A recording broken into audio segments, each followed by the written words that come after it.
Listen to me. Hey, I've been doing some homework on this kid Toby Marshall from Mount Kisco. Toby just kind of fell through the cracks. Him and his dad, man, they campaigned like champions. You want to fly with the Eagles? You need bigger wings, son.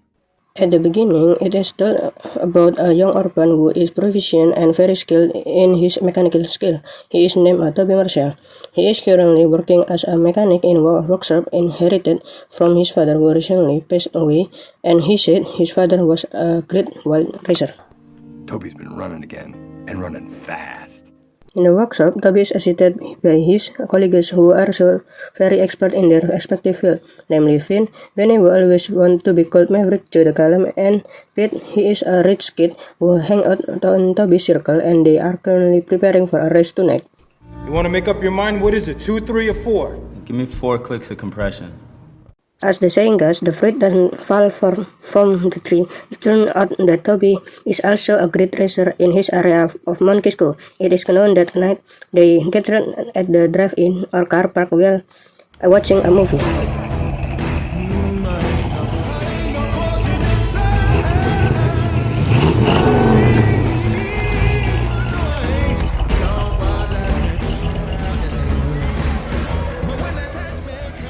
From the greatness of Toby who ruled the world of wild racing there, finally stories and rumors spread by word of mouth until it reached someone named Monarch.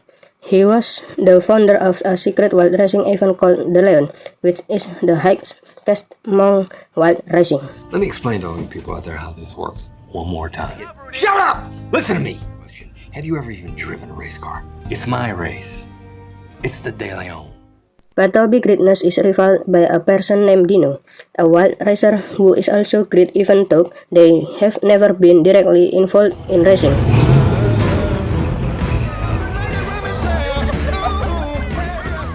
Dino has a girlfriend named Anita who turned out to be the sibling of Pete, Toby's best friend. Even though it looks Toby has a crush on him, but maybe it's because he feels awkward, so he doesn't dare. Hi, Toby. Anita. Thank you for watching out for Pete. Did you get my flowers? Yeah. I'm really sorry to hear about your dad. Turned out that very night they were going to do a wild race with 5 other participants with a bet of $5,000. It was done in order to repay the deposit every month from the bondage of the bank debt left by his late father. Uniquely, Toby's teammate Benny has the advantage that he is proficient in tapping police radio with an extensive network with the authorities. He has access to be able to fly a Cessna-type aircraft to help Toby in navigation. I took an Apache for a joyride, okay? That's all I said. After all participants who use classic muscle car have prepared at the starting line with a train horn sounding signal, the race begins.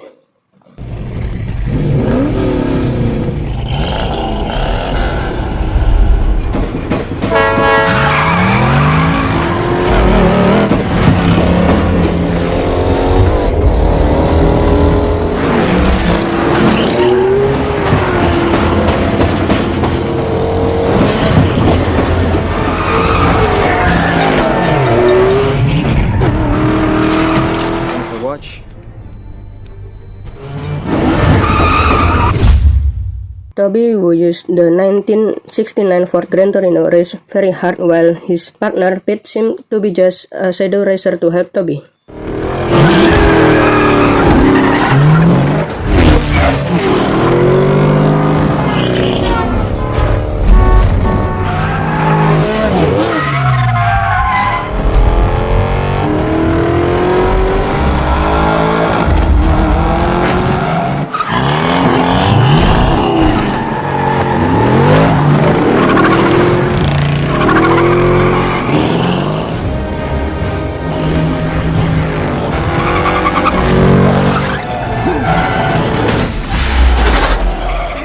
That guy's grocery cart.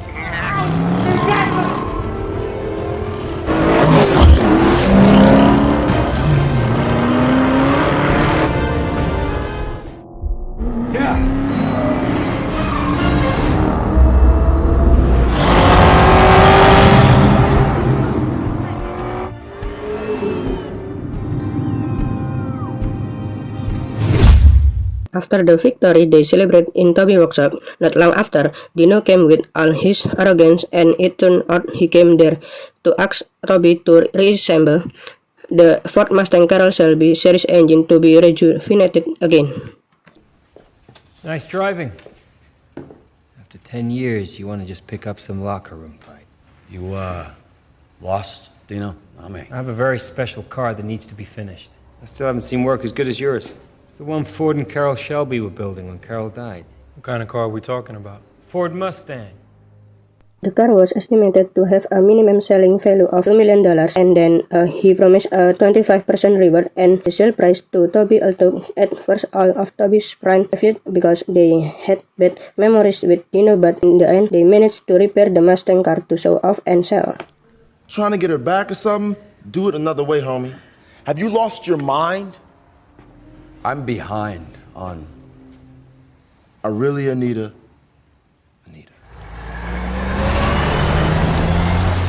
Come on, guys. This is Carroll Shelby.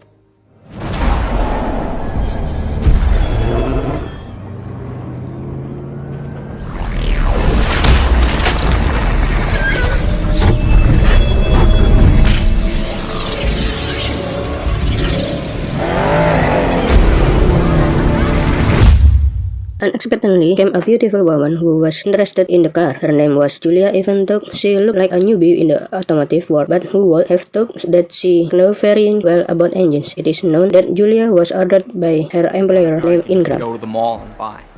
5.8-litre aluminium block, Sure. SVT supercharger and racing headers.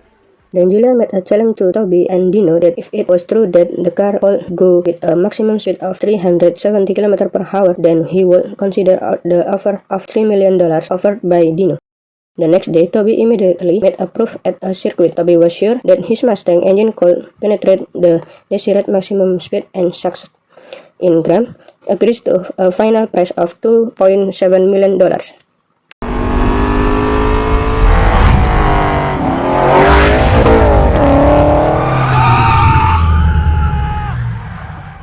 It's going to cost me $3 million.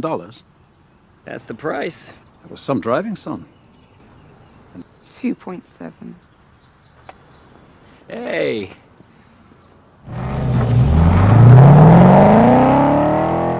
Dino, who was offended by Pete's word that Toby was the best racer and beat his prestige, intends to challenge Toby to the race by risking the commission from the sale earlier. You know, I'm just about done with you. Hey, back off, Dino.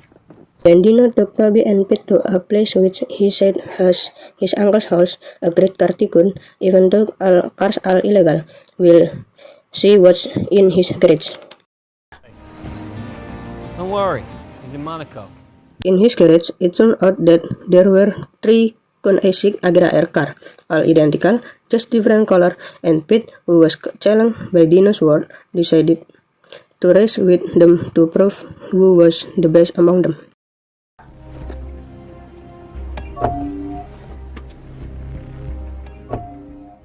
And finally, the race started. It was agreed that the finish line was a 6-8-4 bridge.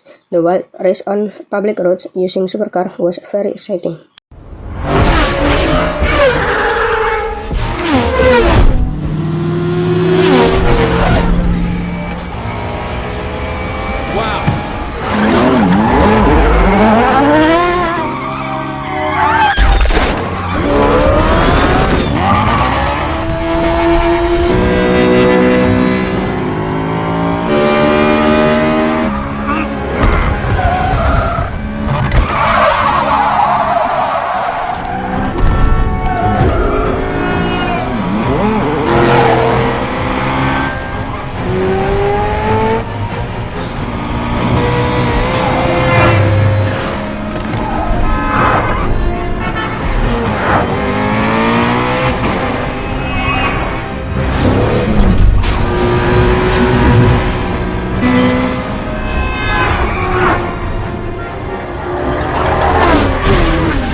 Until when they were about to enter the finish line, Dino, who felt he was being hindered and expected, did sabotage by crashing into Pete's car until he rolled over and fell under the bridge.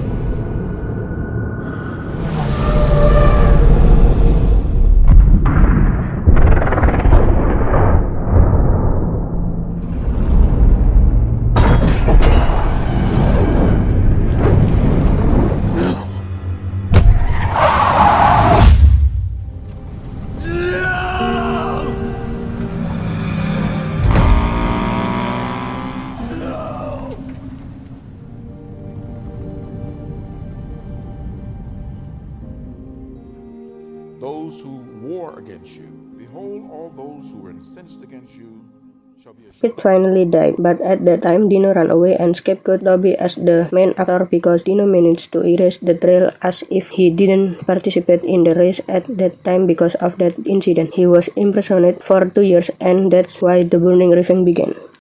They're lying. Dino was right behind him. He tapped his back bumper. You're the only one that can place Dino at the scene. Okay. Long story short, 2 years passed. Toby contacted Mr. Ingram to make a deal, which is to borrow a Mustang that he assembled first to be used to race at the DeLeon, even by promising half the profit from the price. On that day, he was released from prison. Bill Ingram speaking. Mr. Ingram, Toby Marshall. I need to borrow your Mustang to race DeLeon. I'll think about it. By being picked up by Benny, Toby to his workshop, it had been confiscated. They also contacted his old friend to rejoin them, especially since they know that Toby was planning to take part in the DeLeon race. Not long after Julia arrived in Mr. Ingram's Mustang car, it was Ingram who finally agreed to the deal. Hey, thanks for dropping it off. But Julia will join with Toby with the excuse of guarding the employer's car. Maybe she's afraid it will be stolen. You're not going anywhere. We better get going.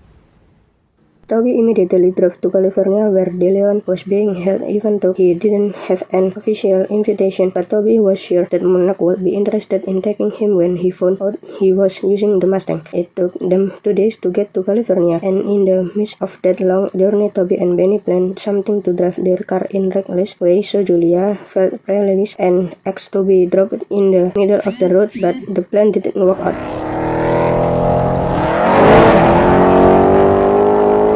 Just wanted to give you a heads up, tell you about a little stop and go traffic.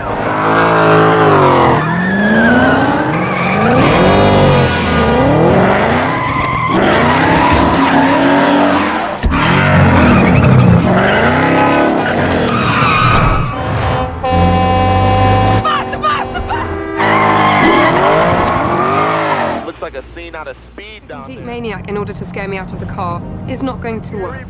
Go round and fly. My man.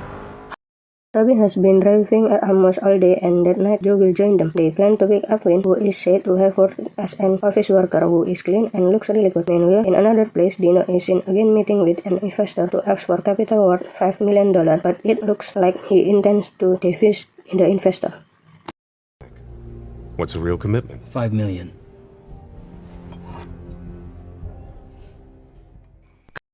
The next day, Toby and Joe arrived at Finn's office. Then Joe told Finn to see a surprise. Just go to the window. Quit being a little bitch. Stop calling me, okay? We've already had this conversation.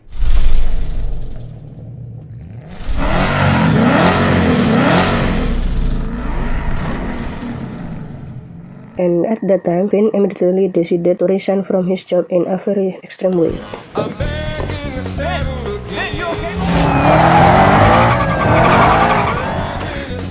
Casual Friday.